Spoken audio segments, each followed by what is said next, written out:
You're listening to episode 309, What Makes You Amazing?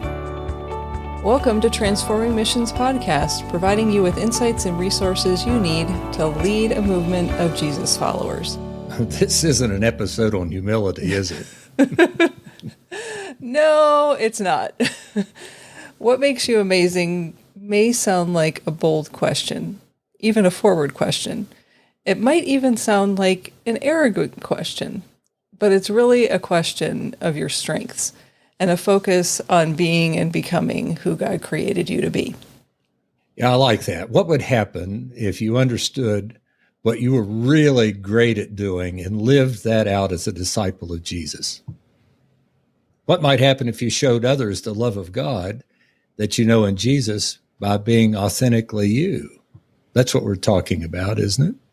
It is. And I think part of the answer to your questions, Tim, is that it might help you name and claim God's call on your life. That's interesting. I like that. So maybe we need to talk about what we mean by that. Does that make sense? So Yes. we're going to walk. Yeah, I'm sorry. I didn't give you a chance to answer. But we're going to walk through three things that make you amazing. So what makes you amazing? Well, first, since we're doing three, let's start with one. Good place to start. And I'm going to do this slowly, and I may repeat it, Sarah. I mean, you are God's creation, one of God's masterpieces. I don't care what you're doing right now. If you're driving, I know it's going to be difficult to hear this again. If you're doing something else and listening to this podcast, just listen to this again. You're God's creation, one of God's masterpieces. Let me say it another way. God didn't say on the sixth day, oops. God saw everything that God had made, and it was very good. And if you need a reminder, this comes from Genesis, the first chapter. Then God said, let us make humankind in our image, according to our likeness. So God created humankind in his image. In the image of God, he created them. Male and female, he created them. God saw everything that he had made, male and female, and indeed it was very good. And there was evening and there was morning, the sixth day. I'm still laughing at, what if God said, oops? I want to hear that sermon. No, really, I don't. But we'd have a whole different biblical story unfold, wouldn't we? Oh, goodness.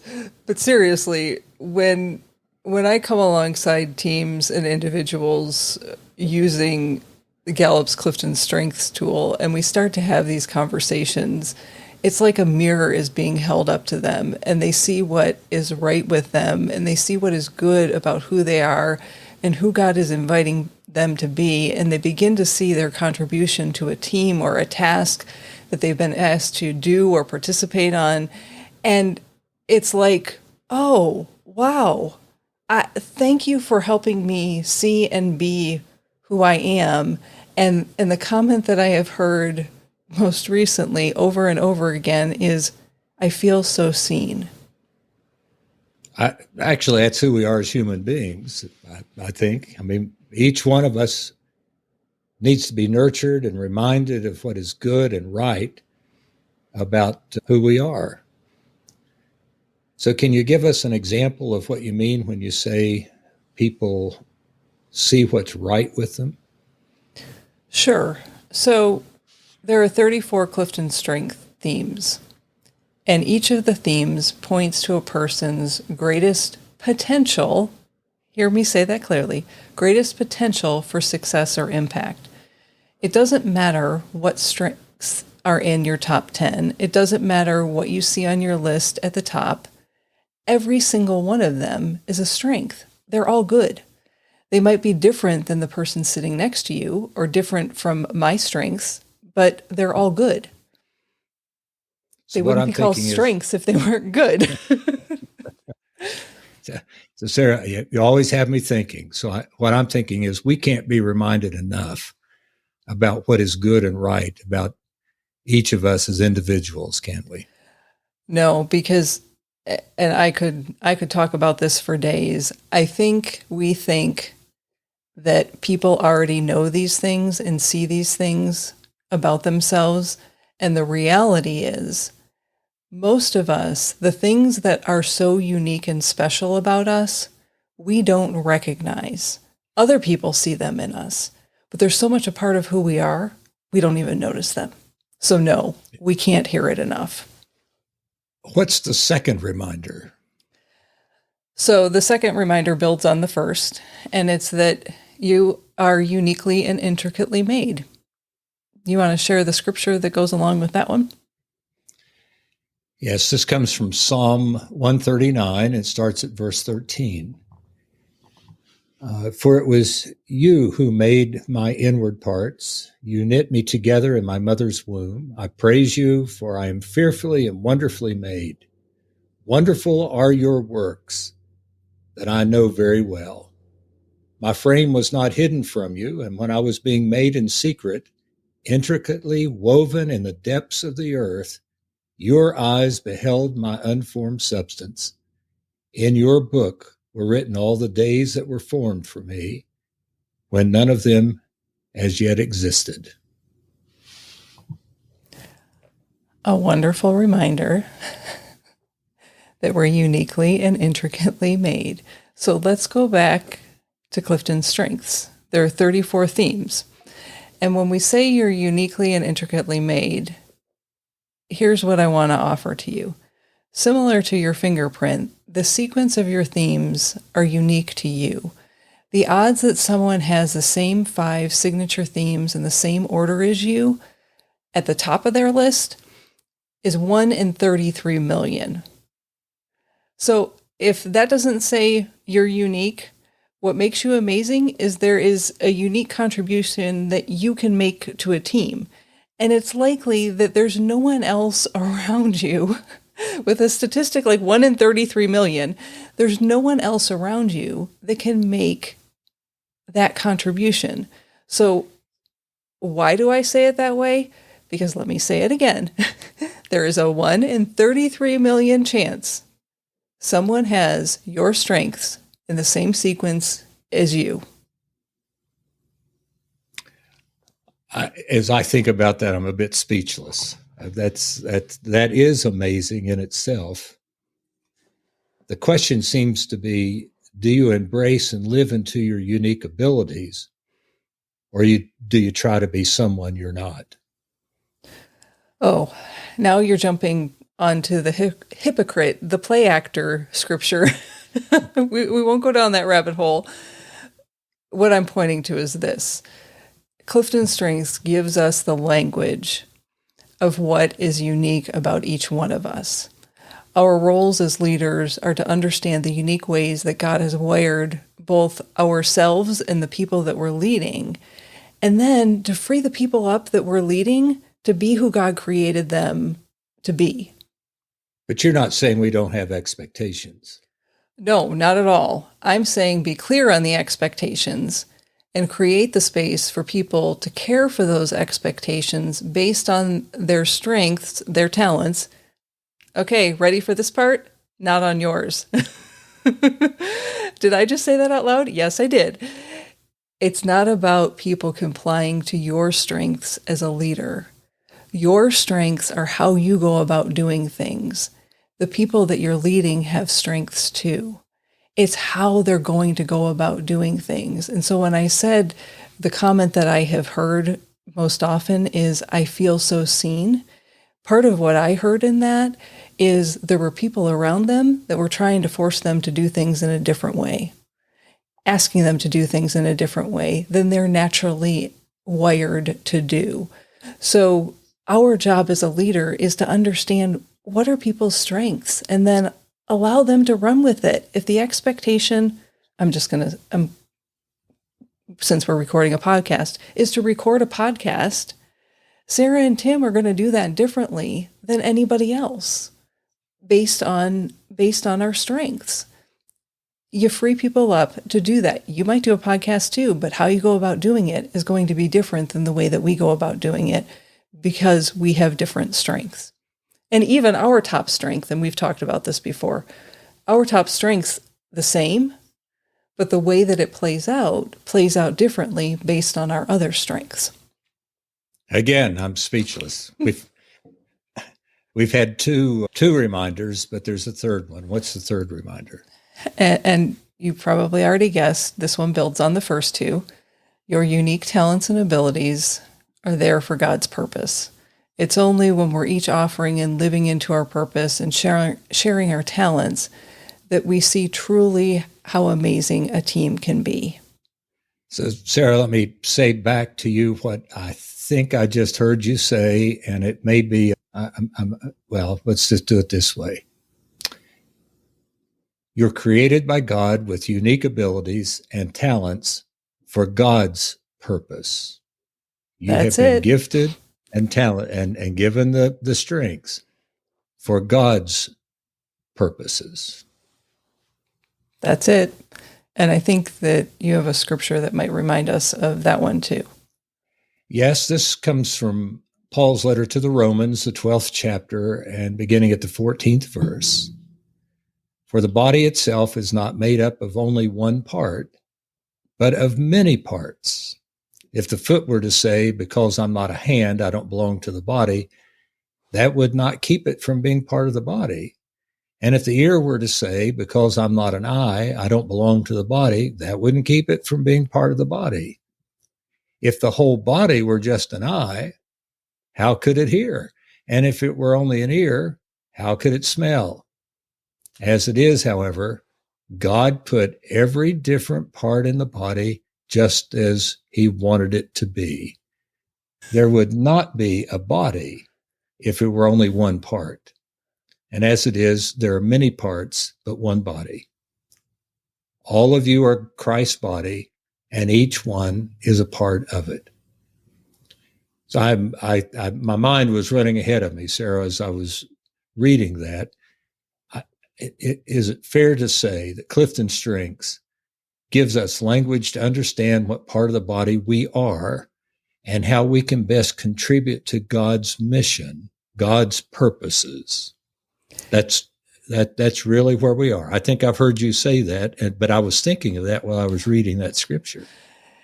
Yes. And what I would add to that or emphasize on that is remember that CliftonStrengths are about how you go about doing things, not what you do. So let me just give you an example. So if you have the talent or the strength of focus, that doesn't mean that that's the only person that needs to lead a 24-hour prayer vigil because you can focus. Someone with a focus theme can take direction, follow through, and make their necessary corrections to stay on track. They set their priorities and goals before acting on them. That's how that theme is described. So let's say that 24-hour prayer vigil is in response to something that has just happened and it's coming up this weekend. Someone who has the activator talent in their dominant talents might be much more likely to excel in getting it going and doing it quickly. And I say that because of how they go about doing things. Someone with focus as one of their talents might also have deliberative in their talents, and they might need some time to think about it. People exceptionally talented in the activator theme can make things happen by turning thoughts into action. So we're recording on a Thursday, and let's say this is supposed to be happening on a Saturday. Someone with the activator talent is going to want to do it now, rather than simply, we've never experienced this in the life of the church, simply talking about doing it. They say, let's get going. So do you see why I say what I said with that example about think about how and not what? And what I'm thinking, I just had this conversation this week with some folks. I was the pastor of a church where people were in positions, and when their 3 years would come to an end, they'd say, boy, I'm glad that's over. I'm ready to do something that I really like doing. And what was happening was that people were asked to be in certain positions, and without any consideration of what their strengths might be or their passion, they took a job which drained them of energy and didn't energize them. Right. And that's part of what I think you're talking about as well. That's what went through my mind when you were Yeah. And identifying, yeah, there are things, let's go back to the example of something happening quickly. There are people who love to respond in that way. And there are certain talents that point to that. There are other people that are the thoughtful, reflective planner types that we need in those conversations about long-term planning and something, let's say, for example, a disciple Bible study that's going to go an entire year, and inviting people to reflect on how they go about doing things can help then identify, okay, here's your best place that you can serve. And so I think the question here becomes, what do you need from others on your team to be who God created you to be? What do you need from the people around you to be who God created you to be? Nobody's asking you to be all of the things. Let's go back to our scripture that you just read. Be who God created you to be. And sometimes what I've experienced is naming what we need is the most difficult part. But looking at your strengths and seeing what you can bring can help you also identify what you need. And often what I see happen is someone can name what they need. For example, just give me clear direction on the task. Just tell me what you want done here. And then another person says, oh yeah, I need that too. Or no, I don't need that. I just need this freedom and space to get the work done. Leave me alone. Don't hover. Don't tell me the step by step. That's not what I need. Tell me what the end goal is, and then I'll make it happen. If we don't take time to have those conversations, we're not going to be leading well. Oh, you've got my mind rolling all over the place. So let me do this. You've offered us 3 reminders about what makes each one of us amazing. And I just want to remind all of you who are listening, if you haven't heard it lately, you are amazing. Just being who God created you to be makes you amazing. There isn't another you. I want you to let that sink in.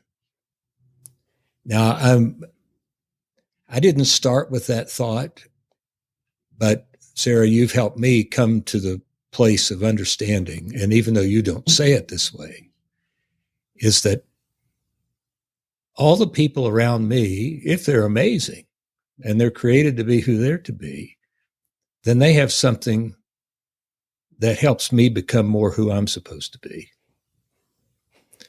And that doesn't mean that they make me a better pastor or they make me a better superintendent or they make me a better human being, which then helps me be who I'm supposed to be. So what I was thinking as you were talking, and I'll come back to it again and again, is that if we really, in following Jesus and being Christ-centered leaders, really embraced how amazing we are, not from a self-centered point of view, but just being who God would create us to be, we could change the world. We could help every person that's hurting. We could live agape. We could actually be the transformational people that we say we want to be. Thank you for letting me be a part of this podcast, because what I want, and I think you're going to say something about it, and if you're not, I'm going to say it in such a way that you'll have to, and that is a lot of the work that you do is helping people understand those strengths. Yeah. And that happens not just with individuals, but begin to think about in your congregation, if the leaders who sit around the table understood not only their strengths, but the strengths of the others, and begin to say, I can get us this far. What do you need from me to help you go the rest of the way? Yeah. That's the kind of thing that goes through my mind when we do these things. Yeah. And it is an absolute privilege that I have to walk alongside people as they uncover that and they see that, and the pieces start to come together, and behaviors start to get explained, and stories start to get shared, and people say things like, I now feel so seen. And it frees people up to say, okay, I don't have to be Tim Bias. I can be Sarah Thomas. And nobody is asking me to be anybody but Sarah Thomas. And so what's the best Sarah Thomas that I can offer to the world? And so the best Sarah Thomas that I can offer to you, and the best that we can offer to you, is by inviting you that if you want to explore strengths with your team, reach out to us. There is a place that you can leave us a message on the show notes page at transformingmission.org/309. Or you can connect with us via email at connect@transformingmission.org, or reply to the weekly email if you're on that. It's the same email address. Whatever way is easiest for you, we would love to partner with you and walk alongside you and your team and help you celebrate not only what is amazing, but then live into that with the ministry that you are leading in your local context. Anything else that you want to offer? Sarah, all I would offer is you are amazing. A masterpiece of God. Go live the way you were created to live. I think we've said that a few times, haven't we? I said I'd come back to it one more time. Oh, goodness. And all of that is why we say every single time we record an episode, remember, who you are is how you lead. Bye for now. And yes, one more time, you're amazing.